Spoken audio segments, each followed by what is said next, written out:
I don't want people to always think that rental properties is the way to go.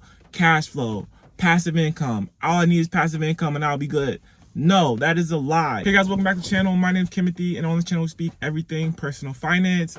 And I bought something with passive income. This is not some clickbait. This is not some anomaly.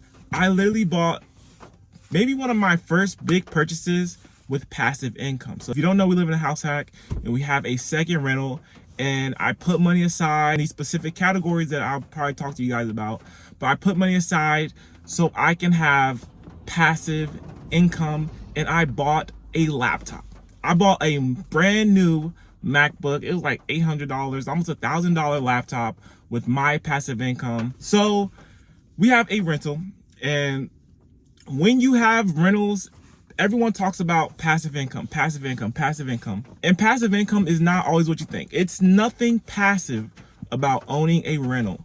There's nothing passive about managing tenants. There's nothing passive about managing repairs, managing just all your expenses that come with a rental. There's nothing passive about it. There's a lot of work that goes into owning a rental. There's a lot of work that goes into keeping up with maintenance.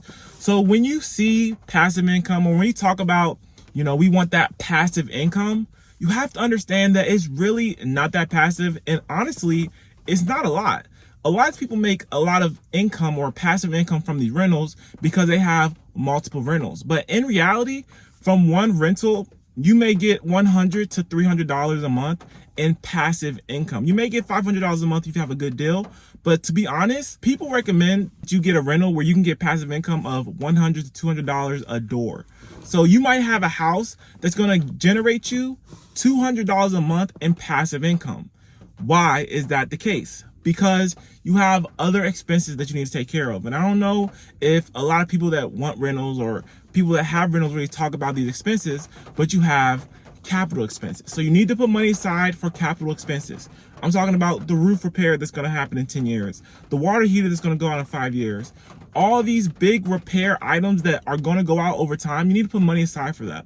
Then you also got to put money aside for maintenance, the daily maintenance, the toilets that's going to get backed up, the toilets that's going to break, the faucet that's going to break, the stove that's going to break, the fridge that's going to break. You need to put money aside for maintenance. And then you got to put money aside for vacancy, because to be honest, your tenant will not stay forever. So you want to have this extra money in there to kind of make up the difference when or if your tenant moves. There's 3 things that you got to put before you actually get to the cash flow. And then before you even get to the cash flow, you have to pay your mortgage off. You have to pay the monthly payment on your mortgage. So if you have a monthly payment on your mortgage, that needs to be paid. Your expenses need to be paid. Your capital expenses need to be. So you have your mortgage, your maintenance, your capital expenses, your vacancy, and then you got the cash flow. Then you got the extra money that you can spend willy-nilly or however you want to do. But also you might want to put that money aside for taxes. You don't pay taxes on that money. So cash flow is not everything that people think it is. There's a lot of things that go into cash flow. There's a lot of deductions before you even get to that cash flow number. Like I said, people recommend you cash flow $100 to $200 a door. In reality, it's not a lot of money that you might get from these rentals. But when you start paying these rentals up, it can be a lot. So, I mean, we're talking $100, which is $1,200 a year. $200 is $2,400 a year in cash flow.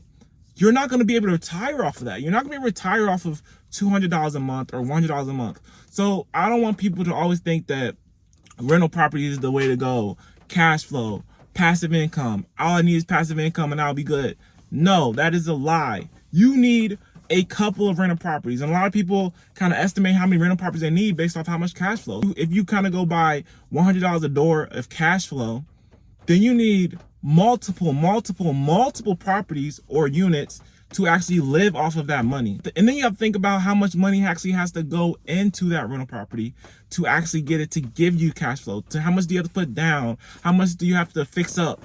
All that money is going to be going into that property just to give you $100 to $200 to maybe $300 a month in cash flow.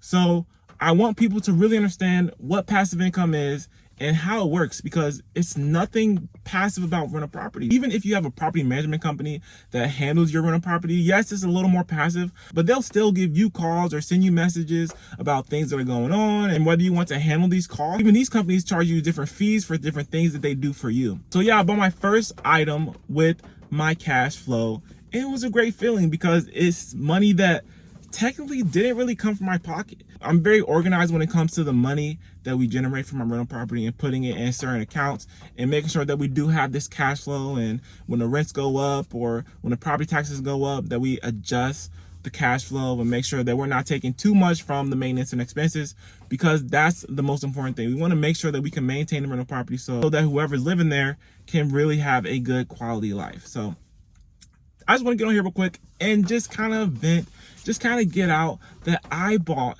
my first item with cash flow, with my passive income, and it was a great feeling going in there, swiping my rental property card and actually purchasing something with cash flow. So if you guys are ever interested in buying a rental property or getting into rentals or, you know, generating passive income, email me and we can definitely talk about it.